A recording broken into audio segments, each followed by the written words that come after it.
bentrovati a un nuovo appuntamento con A voi la linea per approfondire i temi del giorno. Partiamo da Mittelfest, è calato il sipario sulla 30ª edizione che ha richiamato a Cividale grandi artisti europei. La partecipazione agli eventi ha avuto un incremento del 12% rispetto allo scorso anno.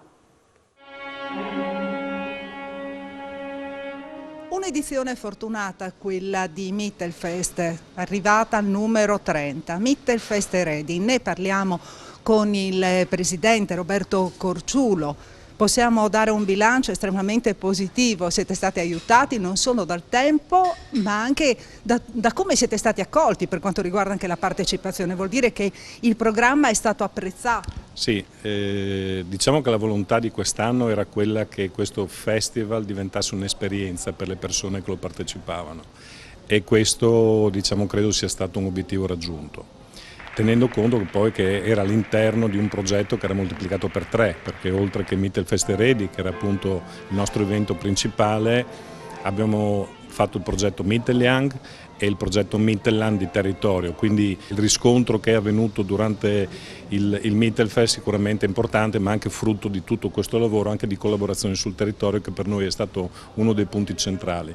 Credo che l'obiettivo appunto di far diventare questo festival un'esperienza ci sia stato, abbiamo raggiunto questo obiettivo, ma anche i numeri, perché abbiamo avuto in relazione poi agli spazi disponibili che potevamo utilizzare, abbiamo avuto l'84% medio di presenza agli spettacoli con un più 12% rispetto allo scorso anno, che era stato un anno comunque, come dire, difficile, ma dove avevamo fatto dei numeri importanti. Iniziative come il Mittelfest, quanto possono contare sulla partecipazione, sulla collaborazione delle persone che vivono nel posto dove vengono realizzate le iniziative? Beh, è fondamentale perché comunque noi siamo un festival che vive la città, tant'è che quest'anno proprio Giacomo Pedini ha ripreso la buona abitudine di far vivere diciamo, il festival dentro la città con le norme che ce l'hanno permesso, perché lo scorso anno non era possibile. Quindi questo ci ha permesso diciamo, di riappropriarci, se vogliamo, un po' dello spazio dentro la città, di riuscire ad avere dei progetti con le persone. Abbiamo stabilito grandi legami, abbiamo ripreso un dialogo importante col territorio, con Cividale stessa, quindi il festival è questo. Insomma. Ecco, con noi c'è anche appunto il direttore artistico Giacomo Pedini. Che effetto le ha fatto girare per Cividale, riuscire a coinvolgere la popolazione locale e far vivere il festival appunto alla città?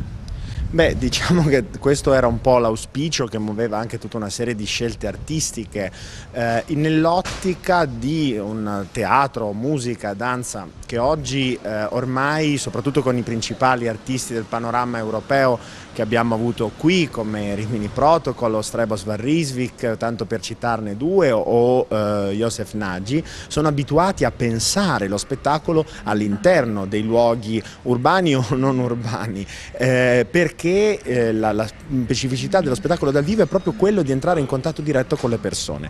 Allora, in questo senso sono felice del tipo di risposta che c'è stata perché è importante nell'ottica di quello che poi fa un festival, permetterti di vivere uno spazio, di vivere un luogo con degli occhi nuovi, inconsueti e quindi aprirti delle prospettive altre e farlo, come dire, portando grandi artisti da fuori che hanno la possibilità di conoscere Cividale è anche un modo di far entrare la città stessa e la regione in un circuito di relazioni europee rilevante. E in un certo qual modo anche è difficile riuscire a portare personaggi di questo calibro, riuscire a portarli e riuscire a trovare persone che si prestino a questo tipo di spettacolo.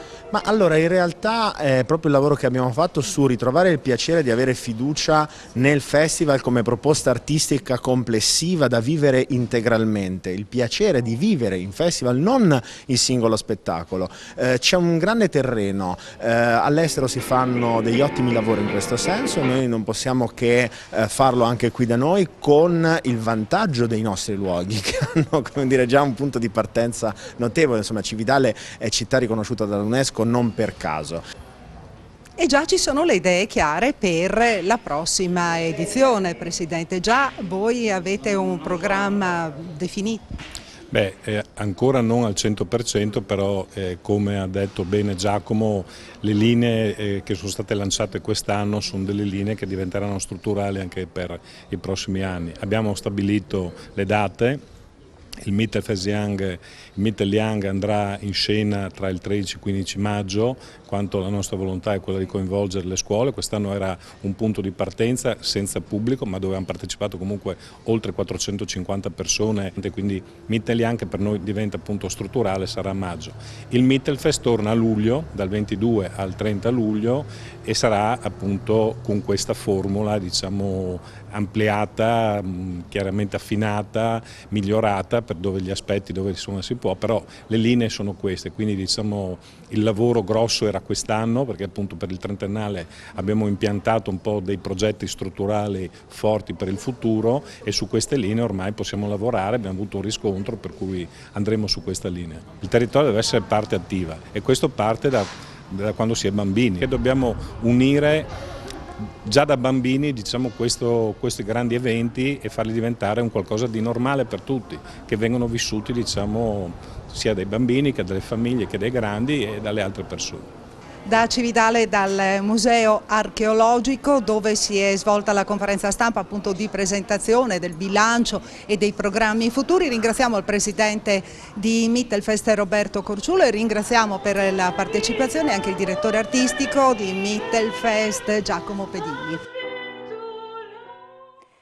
Ed ora ci spostiamo a Udine, dove è stato presentato questa mattina all'Osteria al Vecchio Stallo Friuli Doc in Osteria, un evento che accompagna la scoperta dei piatti tipici friulani abbinati a un bicchiere di vino. 18 i menù proposti.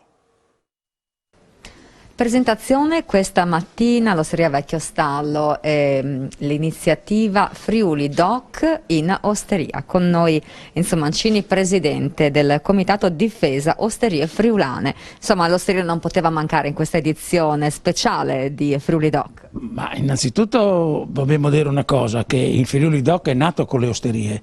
Poi a lungo andare, diciamo così, che siamo stati un po' estromessi, però da quando io sono diventato presidente la prima cosa che ho chiesto al comune di Udine e al consiglio comunale, al sindaco, all'assessore Franz, di poter riprendere il posto che avevamo sempre occupato in questa straordinaria festa, questa vetrina per il Friuli e per Udine, e devo dire che in questi ultimi anni abbiamo avuto delle grandissime soddisfazioni, soprattutto dai soci, dalle osterie che hanno presentato i piatti, ma soprattutto hanno iniziato praticamente la parte alta della nostra politica, cominciando da Udine, a interessarci. Ci sono stati anche altri sindaci come San Daniele, Coloredo, che hanno dato praticamente il loro contributo, e io mi auguro che continuando a spingere, continuando a fare iniziative, perché c'è questa adesso, poi faremo San Martino in Osteria a novembre, faremo il Carnevale, la Ringa, e in primavera mi piacerà fare a Tor par Ostaris, di modo che facendoci di nuovo spazio, perché qua sapete dopo la pandemia alle Vigneaux di Dot, no? Hanno chiuso tanti locali, e qui abbiamo cinesi, thailandesi, giapponesi, indiani, kebab. Invece noi dobbiamo fare un passo indietro e dobbiamo dare di nuovo lustro alle nostre abitudini, ai nostri usi e ai nostri consumi. Il nostro motto dice che bisogna ricordare, mantenere e trasmettere. Soprattutto contiamo di portare tanti giovani, anche perché tanti giovani stanno aprendo osterie, tanti giovani di nuovo nell'osteria, che comunque è storia. Quali sono le previsioni, le adesioni anche a questa iniziativa? Le adesioni sono molto importanti, ogni anno sempre maggiori, in quanto l'iniziativa di produrre questa brochure, una brochure a cui hanno partecipato quest'anno 18 osterie. All'interno della brochure c'è la piantina ovviamente con i numeri di ogni osteria ed un piatto relativo all'osteria con un calice di vino. Ebbene, le adesioni sono sempre molto importanti, le osterie ricevono da questa iniziativa anche un notevole contributo dal punto di vista della partecipazione dei clienti, perché la brochure che noi produciamo in 15.000 copie e che viene tradotta sia in friulano che in austriaco, e quindi dà la possibilità a chi viene a Udine, utilizzando questa brochure che trova in piazza Primo Maggio o negli infopoint comunque dove viene distribuita, ha la possibilità di crearsi un piccolo itinerario enogastronomico in modo da andare come un'ape di fiore in fiore, di osteria in osteria, a scegliere un piatto e un calice di vino piuttosto che un altro. Questo poi crea un indotto, perché le osterie in questo modo attirano come uno specchietto per le lodole questi clienti che con il primo piatto fanno la richiesta di avere questo piatto che viene promosso, ma poi si fermano magari a pranzo, si fermano a cena, si crea il giro di clientela ulteriore. Questo vale anche per gli austriaci. Gli austriaci partono proprio con la brochure già in mano e quindi scelgono, avendo la traduzione anche in austriaco, sanno esattamente cosa prendono e cosa spendono. Una bella iniziativa per far scoprire anche agli stranieri, ma anche e soprattutto ai friulani, i nostri gusti, i nostri piatti, la nostra storia.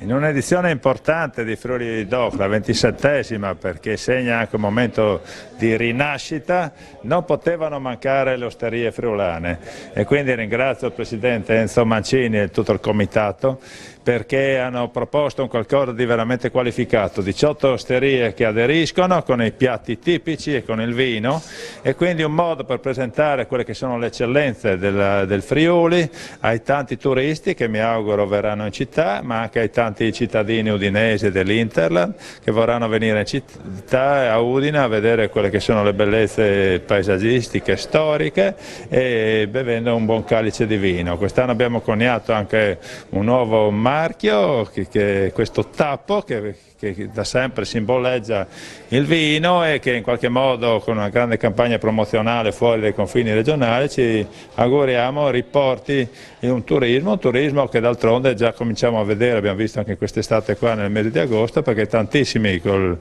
bicicletta dall'Austria e dalle regioni contermini sono venuti in Friuli, quindi diciamo che Friuli Doc parte sotto i migliori auspici. Allora, grazie ai nostri ospiti, e quindi insomma non resta che augurare a tutti loro un buon lavoro, una buona degustazione con i piatti tipici friulani a Friuli Doc in osteria. Grazie alla nostra Paola Treppo assieme a Simone Caramaschi per questo contributo da Udine. Piccola pausa per la pubblicità, ci vediamo tra poco, da voi la linea.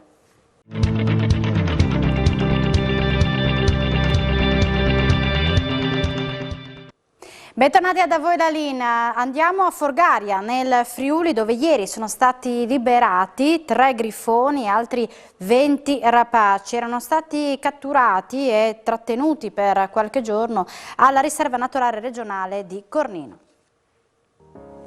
3 maestosi giovani grifoni catturati nella campagna di inanellamento e trattenuti per qualche giorno alla riserva naturale regionale del lago di Cornino a fini di studio, e una ventina di altri rapaci hanno spiccato di nuovo il volo, tornando padroni del cielo. Ha regalato grandi emozioni, vivi e liberi di volare, momento di punta della programmazione annuale della riserva, che nel pomeriggio di ieri ha richiamato un foltissimo pubblico nella migliore tradizione dell'evento. Presenti alla cerimonia di liberazione varie autorità, a cominciare dal sindaco di Forgaria nel Friuli Marco Chiappolino, l'assessore alla riserva Pierluigi Molinaro e il presidente del Consiglio regionale Piero Mauro Zanin, il quale ha rimarcato il valore dell'operazione di tutela e studio che ha fulcro a Cornino. Sono stati divulgati gli esiti degli ultimi monitoraggi da parte del direttore scientifico della riserva di Cornino, Fulvio Genero, che ha confermato la crescita dell'andamento riproduttivo dei grifoni. Attualmente sono 73 le coppie censite, cifra certamente per difetto rispetto al totale effettivo, e continua ad allargarsi l'areale occupato sia nel settore prealpino che in quello alpino. Procedono intanto le attività di ricerca e monitoraggio attuate dalla Coppa Vespa, istituita da Luca Sicuro. Ultimamente sono stati catturati una ventina di grifoni ai fini dell'inanellamento, della marcatura e del controllo dello stato di salute.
La Val Tramontina diventa la capitale europea del podismo montano. Dal 17 al 19 settembre sono in programma 3 gare master, corse montagna, trail e Nordic Walking. Attesi oltre 300 atleti in rappresentanza di 15 nazioni. Un appuntamento sportivo di spessore che mette in mostra anche le bellezze della vallata pordenonese. Ne parliamo con il presidente del comitato organizzatore. Arriva il campionato europeo di corsa in montagna in Val Tramontina, siamo con Giampaolo Bidoli che è presidente del comitato organizzatore. Beh, insomma, un'occasione importante per il nostro territorio, una gara anche a livello sportivo di spessore. Beh, certamente, avere l'opportunità di ospitare un evento di così grande spessore nella nostra regione, devo dire, perché l'EMA, l'European Master Athletics, che è la federazione europea che organizza sul continente queste gare, insomma, ci ha affidato questo compito importante che a livello regionale, anche col contributo insomma, di tutti i partner che abbiamo a disposizione, siamo riusciti a garantire diciamo, l'organizzazione nel miglior modo possibile. Adesso i tempi stanno stringendo, manca meno di un mese all'evento e stiamo definendo tutti i piccoli dettagli per fare bella figura nel nostro territorio, nella nostra provincia di Pordenone, in Val Tramontina, un ambiente spettacolare dal punto di vista ambientale, poi anche con gare che si snodano all'interno del Parco delle Dolomiti Friulane, quindi un tutt'uno tra ambiente e territorio. Siamo molto soddisfatti di questo e incrociamo le dita anche. Allora ricordiamo le date dell'appuntamento e poi quanti sono gli atleti attesi. Allora, l'evento avrà la sua cerimonia di apertura venerdì 17, poi le due gare, diciamo le due giornate di gare saranno sabato 18 e domenica 19. Sabato 18 ci sarà la gara di corsa in montagna, quella classica dei 9 km e 400 metri. E poi invece nella domenica avremo il trail di 43 km che attraverserà appunto, come vi dicevo, anche le aree del Parco delle Dolomiti Friulane, toccherà i tre bacini idrografici, i tre laghi della Val Tramontina, le gallerie, cioè è un percorso abbastanza impegnativo e anche spettacolare. E poi ci sarà domenica sempre il Nordic Walking, una gara abbastanza interessante sotto questo profilo perché c'è molta attenzione ed è diciamo, una cosa che sta molto crescendo anche a livello regionale come pratica. Le squadre iscritte adesso, le nazioni, sono una quindicina. Quindi 15 nazioni d'Europa che parteciperanno con i loro atleti. E atleti per ora sono diciamo 350 che parteciperanno alle gare in programma.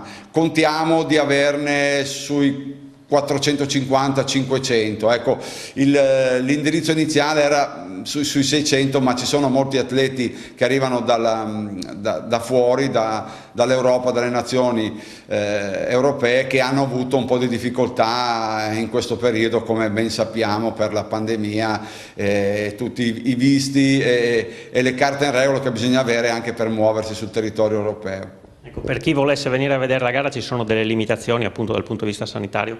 Ma no, diciamo che per quelli che partecipano a tutt'oggi è previsto il Green Pass o il tampone, quello si sapeva, anche se ci sono, diciamo, la federazione, la FIDA, la Federazione Italiana Atletica Leggera, sta dando delle disposizioni, quindi è probabile che ci possa essere anche la possibilità di gareggiare anche solo con il certificato. Per quelli che vengono a vedere da fuori non ci sono limitazioni, anche perché diciamo che i numeri per vedere queste gare non sono enormi, no? E poi è tutto all'aperto, quindi il campo gara è assolutamente isolato dal pubblico, perché è tutto transenato e quindi non ci sono problemi per venire a visitare e a vedere le gare. È chiaro che ci sono diversi punti spettacolari dove poter vedere gli atleti che corrono. Io invito a collegarsi al sito nostro dell'European Master Athletic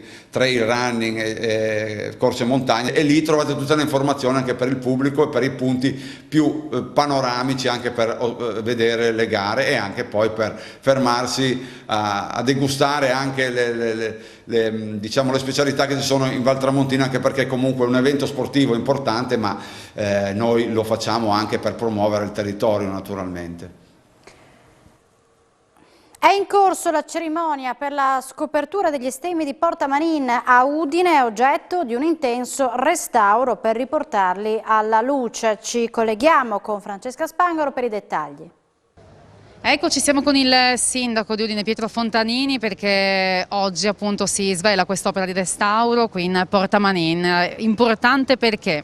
Importante perché siamo di fronte a una porta del 1300 e il restauro, grazie al contributo fondamentale del Rotary, qualcosa messo anche il Comune, ci permette di ammirare gli stemmi che rappresentano la storia di questa città.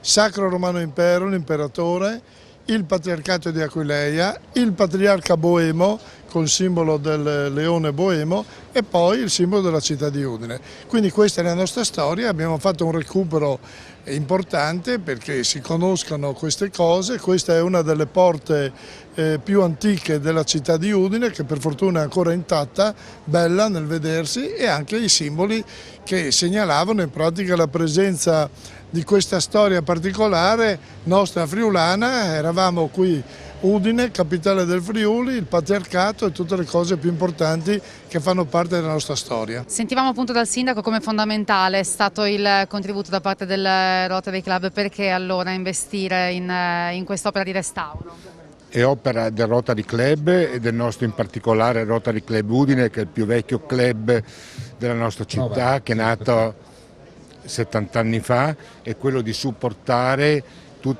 molte iniziative culturali, e non è la prima volta che il nostro Rotary Club interviene a favore di iniziative che vengono condivise da tutti i soci.